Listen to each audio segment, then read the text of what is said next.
Hello students, today we are going to do some important questions of exercise 3.6. Question number 2nd, part 1st. Ritu can row downstream 20 km in 2 hours and upstream 4 km in 2 hours. Find her speed of rowing in still water and the speed of the current. इस question में Ritu 20 kilometre downstream जाती है 2 hours में और 4 kilometre upstream जाती है 2 hours में. Let speed of Ritu x kilometre per hour and speed of stream या speed of current y kilometre per hour. अब इसमें अपस्ट्रीम डाउनस्ट्रीम आपको फाइंड आउट करना है, तो पहले स्पीड ऑफ अपस्ट्रीम निकालो आप. स्पीड ऑफ अपस्ट्रीम, अपस्ट्रीम का मतलब होगा जब ऋतु रिवर के अगेंस्ट फ्लो करेगी. If we Ritu flow against the river then speed of upstream is x minus Y.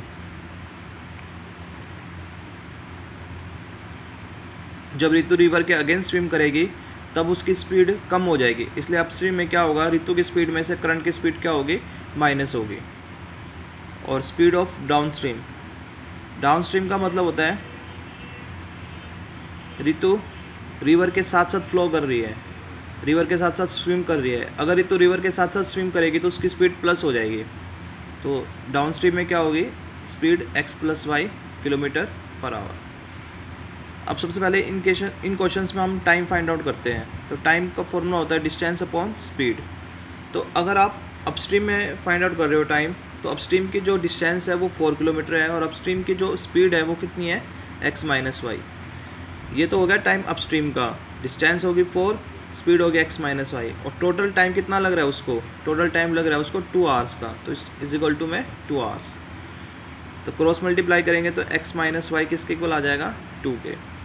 अब निकालो आप टाइम डाउनस्ट्रीम का. तो डाउनस्ट्रीम की डिस्टेंस कितनी है, 20, और डाउनस्ट्रीम की स्पीड कितनी है, x प्लस वाई, और टाइम कितना लग रहा है, 2 आवर्स का. तो यहाँ से x प्लस वाई किसके इक्वल आ जाएगा, 10 के. Now we have to solve this two equation by elimination method. Subtract equation second from first.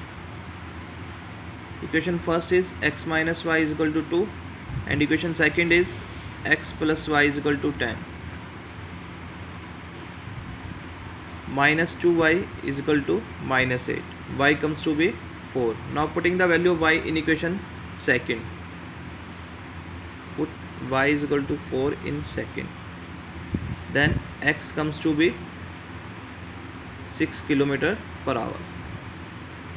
So speed of Ritu comes to be 6 km per hour and speed of current comes to be 4 km per hour.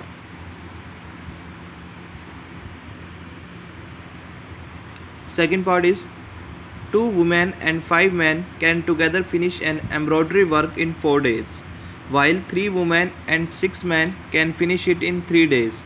Find the time taken by one woman alone to finish the work and alone that taken by one man. Second part में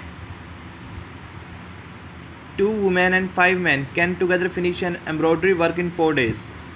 2 women और 5 man मिलके एक embroidery work को 4 days में complete करते हैं, और 3 women और 6 मैन मिलके उसी काम को 3 दिन में पूरा करते हैं. तो आपको 1 मैन का और 1 वुमेन का टाइम निकालना है.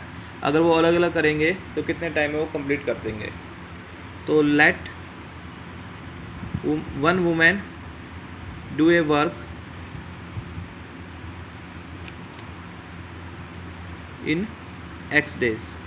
हमने मान लिया जो 1 वुमेन है उस काम को वो x डेज में पूरा कर रही है, और 1 man do the same work in y days.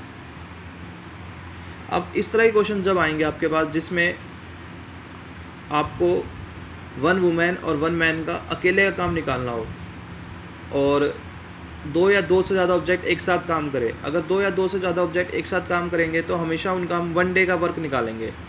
अगर वो आवर्स में है तो 1 आवर का वर्क निकालेंगे. जैसे मान लो एक आदमी एक काम को 4 दिन में पूरा कर रहा है एक काम को 4 दिन में पूरा कर रहा है तो वो 1 डे में कितना काम करेगा? अगर वो एक काम 4 दिन में पूरा कर रहा है तो 1 डे में उसका चौथा हिस्सा करेगा, यानी 1/4। एक आदमी अगर एक काम को 4 दिन में पूरा कर रहा है तो एक दिन में कितना काम करेगा? वो 1/4। तो ऐसे ही एक वुमेन एक काम को x डेज में पूरा कर रही है तो 1 डे में कितना वर्क करेगी? वो 1/x। ये 1 वुमेन का 1 डे का वर्क है और वुमेन कितनी है? 2। तो एक वुमेन एक दिन में कितना काम कर रही है? 1/x। तो 2 वुमेन कितना करेगी? 2 × 1/x। ऐसे एक आदमी एक काम को y डेज में पूरा कर रहा है तो 1 डे में कितना करेगा? वो 1 डे में कितना करेगा? 1/y। और ये तो वन मैन का वर्क है, ऐसे मैन कितने हैं? 5। तो एक आदमी एक काम को 1/y डेज में पूरा कर रहा है। एक आदमी एक दिन में कितना काम कर रहा है? 1/y। तो 5 आदमी मिलिए कितना काम करेंगे? 5 × 1/y। अब इनको हमने प्लस कर दिया। ये 2 वुमेन का 1 डे का वर्क आ गया, ये 5, ये तो 2 वुमेन का आ गया और ये 5 मैन का आ गया। तो 2 वुमेन और 5 मैन का अगर मिल के काम करते हैं तो 4 दिन में पूरा कर रहे हैं। अगर वो मिल के काम कर रहे हैं तो 4 दिन में पूरा कर रहे हैं, लेकिन ये है उनके 1 डे का वर्क। तो एक काम 4 दिन में पूरा हो रहा है तो एक दिन में कितना होगा वो काम? 1/4। आप इस इक्वेशन को ध्यान से समझना। हमने पहले एक वुमेन का एक दिन का काम निकाला। एक वुमेन उस काम को x डेज में पूरा कर रही है तो एक दिन में कितना काम करेगी? वो 1/x। एक वुमेन एक दिन में कितना काम करेगी? 1/x। और वुमेन है कितनी? 2। अगर एक इतना काम कर रही है एक दिन में तो 2 वुमेन कितना करेगी? 2 × 1/x। ऐसे ही एक आदमी एक दिन में काम कर रहा है 1/y तो 5 आदमी कितना करेंगे? 5 × 1/y। ये 2 वुमेन का और 5 मैन का 1 डे का वर्क आ गया। अब अगर वो मिल के काम करते हैं ना तो उसी काम को 4 दिन में पूरा कर रहे हैं, लेकिन ये तो है 1 डे का। अगर ये 1 डे का तो एक दिन में कितना काम करेंगे? वो एक दिन में कितना करेंगे? 1/4। अगर उस काम को 4 दिन में पूरा कर रहे हैं तो एक दिन में कितना करेंगे? 1/4। ऐसे सेकंड इक्वेशन बनानी है अपने को। सेकंड अगर आप बनाओगे तो 3 वुमेन यानी 3 × 1/x और 6 मैन यानी 6 × 1/y और उस काम को 3 दिन में पूरा कर रहे हैं तो ये 1 डे का वर्क है। तो 1 डे में कितना करेंगे? वो 1/3। Now let 1/x = u and 1/y = v। तो equation first is 2x + 5v = 1/4 and equation second is 3x + 6v = 1/3। now solve these two equation by elimination method। 2u और यहाँ पे 3u। एलिमिनेशन मेथड से आप कोफिशिएंट सेम बनाओगे तो इसको आप 3 से मल्टीप्लाई कर लो और इसको आप 2 से मल्टीप्लाई कर लो तो कोफिशिएंट सेम हो जाएंगे, यानी 6u + 15v = 3/4 और इसको 2 से करोगे 6u + 12v = 2/3। अब इन दोनों इक्वेशंस को माइनस कर दो।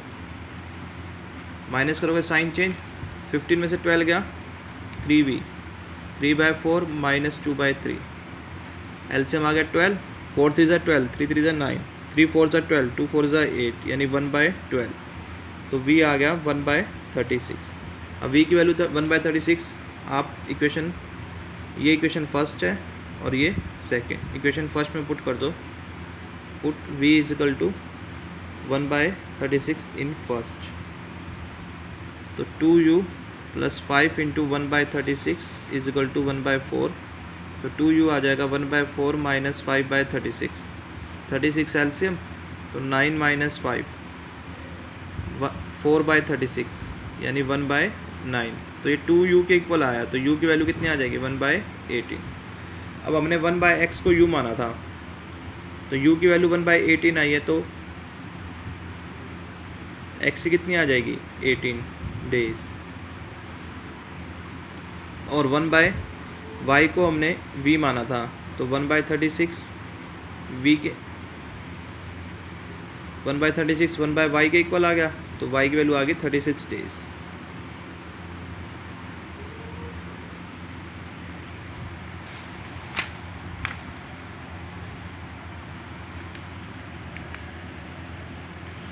थर्ड पार्ट है, Ruhi travels 300 kilometres to her home partially by train and partially by bus. She takes 4 hours if she travels 60 km by train and the remaining by bus. If she travels 100 km by train and the remaining by bus, she takes 10 minutes longer. Find the speed of the train and that of bus separately.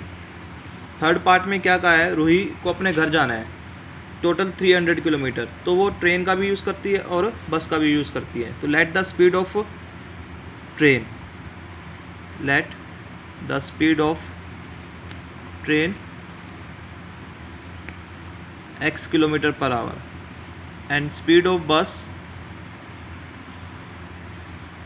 y kilometre per hour. अब इस question में भी आपको time find out करना है. Time का formula होता है डिस्टेंस अपॉन स्पीड. अब वो 60 किलोमीटर तो ट्रेन से जाती है और रिमेनिंग बाय बस, तो ट्रेन का टाइम फाइंड आउट करो. ट्रेन की डिस्टेंस कितनी है 60 और ट्रेन की स्पीड कितनी है x, तो ये ट्रेन का टाइम हो गया. अब बस का टाइम फाइंड आउट करो. बस टोटल 300 किलोमीटर है जिसमें 60 तो ट्रेन से चलेगी, तो रह कितना गया बस से 240, और बस की स्पीड कितनी है y. ये है ट्रेन का टाइम, ये है बस का टाइम, यानी टोटल टाइम होगा. टोटल टाइम कितना है 4 आवर्स का. अब दूसरी इक्वेशन 100 किलोमीटर ट्रेन से यानी 100 बाई एक्स, तो 300 में से 100 गया यानी कितना रह गया 200, तो 200 अपॉन वाई. ये ट्रेन का टाइम होगा, ये बस का टाइम होगा. अब उसको 10 मिनट ज़्यादा लगते हैं, तो 4 आवर्स और 10 मिनट्स, मतलब 10 मिनट ज़्यादा लगे, तो 4 आवर्स में 10 मिनट ऐड करोगे तो 4 + 10. अब ये तो है आवर्स में और ये है मिनट्स में, तो मिनट्स आवर्स में ऐड नहीं हो सकते, तो आपको इसको क्या करना होगा 60 से डिवाइड, ताकि ये इसमें ऐड हो जाए, यानी 1/6, यानी टोटल आ गया 6 एलसीएम 6 4 24 + 1 25/6. तो जो सेकंड टाइम था वो 4 आवर्स 10 मिनट्स का था, तो इस मिनट्स को हमने आवर्स में कन्वर्ट कर लिया. कैसे करेंगे, डिवाइड बाय 60, तो 60 से डिवाइड करेंगे तो 1/6, तो 4 आवर्स और ये 10 मिनट्स हो गए. 10 मिनट्स को हमने आवर्स में कन्वर्ट कर लिया. एलसीएम आ गया 6, तो 25/6. अब 1/x को u मान लो और 1/y को v, तो इक्वेशन आ जाएगी 60u + 240v = 4, और सेकंड आ जाएगी 100u + 200v = 25/6. इस 6 को आप यहाँ ले जाओ तो 600u + 1200v = 25. ये इक्वेशन फर्स्ट आ गई, ये इक्वेशन सेकंड आ गई. अब फर्स्ट इक्वेशन को 10 से मल्टीप्लाई कर दो तो कोफिशिएंट सेम हो जाएंगे. u का कोफिशिएंट भी 600 हो जाएगा और यहाँ भी u का कोफिशिएंट 600.